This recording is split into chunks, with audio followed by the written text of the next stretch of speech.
Savaitgalio pabaiga. Šis miškas nugriuvo. Pradžioje, kai atvažiavau į šį mišką, čia buvo pilna grybų. Aš tiesiog neturėjau kašiko, buvau atvažiavęs pažiūrėti šitos kirtavietės. Bandžiau rasti paukščio lizdą, galvau, gal įmanoma ką apsaugos.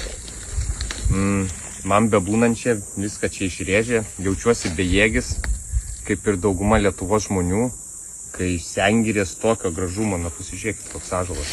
Pasižiūrėkit kokio, Per 300 metų. Tiesiog urėdija nurėžė, viskas čiki. Padalinio vadovas Rimantas Vaičaitis, Pajėvonio girininkija. Ačiū Jums asmeniškai, kad Jūs palaiminot būtent šitą senolį Mirčiai. Aš suprantu, kad Jūs dirbat urėdijai, Jūsų vadovas Valdas Kaubrė ir suprantu, kad urėdijos pačio vadovo Kaubrės vizija yra, kad paskutinį seną medį nupjauti Lietuvoje, bet ar tikrai kiekvienas padalinio vadovas urėdijoje yra toksai bejėgis, toksai mažas varščiukas sistemoje, kad jis nieko negali pasakyti, bijoti, kad jį išmes, kažkokių kvotų neįvykdyti.